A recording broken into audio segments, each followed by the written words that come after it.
Glória a Deus, meu irmão e minha irmã, eu agradeço a Deus pela sua vida, a tua descendência, pela tua parentela, todos os teus familiares. Meu irmão, quero hoje compartilhar com você, que é meu irmão, minha irmã, em Cristo Jesus, você que se declara filho de Deus, porque quem é filho de Deus vai entender essa mensagem, quem é filho de Deus vai seguir o mandamento de Deus. Quem é filho de Deus obedece ao Pai. Por quê? Não tem como, meus irmãos, a gente dizer que é filho de um Pai tão justo, tão fiel, tão verdadeiro e não obedecer os mandamentos dele, porque na palavra dele, ele nos revela que há bênção para quem obedecer todos os mandamentos dele. E meu irmão e minha irmã, eu quero falar com você acerca de uma atitude que tem mudado a história da humanidade. Mudado de que forma? Mudado de uma forma negativa, porque aquele que é filho de Deus, logo ele vai praticar o que é verdadeiro, o que é de Deus, o que veio do coração de Deus para a nossa vida. Então, eu lendo aqui, estudando um pouco a Bíblia, passeando em alguns versículos bíblicos, a gente observa que Deus, ele nos alerta muito para a nossa vida, a nossa prática, os nossos pensamentos, nossos sentimentos. E desta forma, eu vou ler aqui uma mensagem, a minha Bíblia, ela traz aqui a leitura da palavra, é uma Bíblia de estudo, uma Bíblia de meditação, e uma das meditações aqui do Evangelho de João vem dizendo, tem como título o seguinte: Aprendendo com Jesus a ser verdadeiro ou verdadeira. Então inicia a meditação dizendo assim: mentira, engano, falsidade, trapaças, adilezas e fraudes são palavras sinônimas e todas elas antônimas da verdade. Nós não gostamos quando elas são aplicadas contra nós, pois são causadoras de decepção, tristeza, prejuízo, frustração, indignação, ódio, vingança, sentimentos dolorosos que nos roubam a paz, dignidade, a paciência, a saúde e, dependendo da mentira, até o nosso bolso e causa até a morte, né? Porque muita frustração, muitas decepções leva o ser humano a se desistir, né, da caminhada. E segue dizendo assim: a mentira é tão peculiar que pode ser proferida até de boca fechada, pois ficar calado pode pode dar crédito a uma mentira que esteja sendo contada. Por isso, o ditado que quem se cala consente. Às vezes, somos tentados a concordar com uma mentira apenas para evitar complicações ou até mesmo para não alimentar uma conclusão. Entretanto, precisamos entender que não importa as razões, mentira é mentira e, em maior ou menor escala, é sempre prejudicial e é pecado. Em qualquer situação, a mentira é pecado. Ninguém gosta da mentira quando aplicada à sua pessoa, embora também ninguém possa dizer que já não tenha praticado. Se alguém fizer tal afirmação, já é mentiroso. Mas a partir do momento que a gente conhece a verdade, que é a palavra de Deus, que nos revela que a verdade vos libertará. Quando a gente conhece Jesus Cristo de Nazaré, a gente se liberta, porque o nosso interesse é fazer a vontade do nosso Pai. E se o nosso interesse é fazer a vontade do nosso Pai, com certeza o nosso Pai irá nos ajudar, nos fortalecer independente da circunstância, da situação ou de quem seja.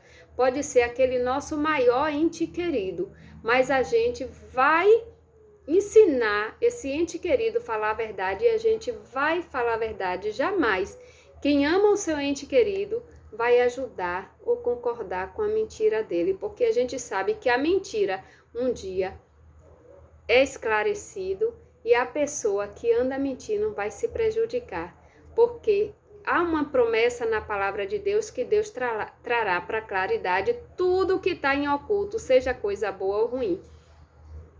E segue aqui na meditação dizendo: a mentira tem sua origem em Satanás, que enganou a terça parte dos anjos do céu, está lá em Apocalipse 12:4, fazendo com que se unissem a ele em sua rebelião contra Deus. Olha aí. Você já viu que sempre pessoas mentirosas gostam de atrair outras pessoas para se unir, para derrubar aquela pessoa que está sendo alvo do mentiroso? Aí continua dizendo: enquanto a verdade é intrínseca do caráter divino de Jesus. Quando Jesus disse: eu sou o caminho, a verdade e a vida, está lá escrito em João 14, 17, 15, 16. Assim, todos os que pretendem ser discípulos e guiados pelo seu Espírito, que é o Espírito Santo, devem buscar pautar a sua vida pela verdade. Então, meu irmão, minha irmã, em nome de Jesus, te liberta desse mal chamado mentira, porque este está sendo a raiz de toda a perversidade, de toda a maldição, de toda a destruição. Eu já gravei um vídeo anterior dizendo que a mentira, ela é a raiz da traição, a raiz da calúnia, a raiz da perversidade, da destruição de tudo que tem, toda a humanidade. Se ela não tomar cuidado, ela pode ser destruída. Então, nós precisamos reagir com o entendimento da palavra de Deus e abandonar. Veja, um outro dia, um certo tempo, eu havia observado uma mãe que ia proteger o filho, e esse filho ele estava com práticas erradas, mas a mãe não conseguia deixar de protegê-lo. Veja que o coração dessa mãe, ela estava, na verdade, trabalhando com a emoção, porque a razão na palavra de Deus, era ela ajudar esse filho a se libertar, porque se ela, como ali, entre aspas, o porto seguro desse filho, se ela está ajudando ele a se livrar de declarar essa verdade, de uma forma indireta ou direta também, ela estava fortalecendo essa caminhada dele por mais tempo nessas práticas. Então, meu irmão, muitas vezes, minha irmã, a gente pensa que a gente está livrando o nosso ente querido de situações perigosas quando a gente termina apoiando qualquer pessoa, em um momento, em uma situação que está envolvendo mentira. Na verdade, se você quer ajudar seu ente querido, você quer libertar ele, você quer salvar, quer curar ele, de alguma doença, seja ela espiritual, seja ela, intelectual, fale a verdade, nem que naquele momento você possa levar aquela palavra, penetrando no coração dele, nos rins e deixando ele um pouco chateado naquele momento, ou ela, mas fale a verdade, meu irmão, porque você vai libertar o teu ente querido do caminho da perversidade, do caminho da perdição, porque o nosso Deus, ele é fiel. A palavra dele nos relata que aquele que é filho de Deus não peca, e quem é filho do diabo anda pecando, porque o pecado não pertence a Deus. Deus, a palavra dele nos revela que ele ama o pecador, mas ele abomina o pecado. Deus, ele não se agrada do pecado, ele não chega na vida de uma pessoa que está embebido pelo pecado, embebido pela mentira. E a raiz do pecado é a mentira, meu irmão e minha irmã. Então tome essa palavra como ânimo para que você se liberte a tua casa, a tua família. Se você ama verdadeiramente, traga a luz é a verdade, porque a verdade livra todos de tua casa, você, de caminhos errados, de atitudes erradas, né? De resultados, de consequências ruins. Amém?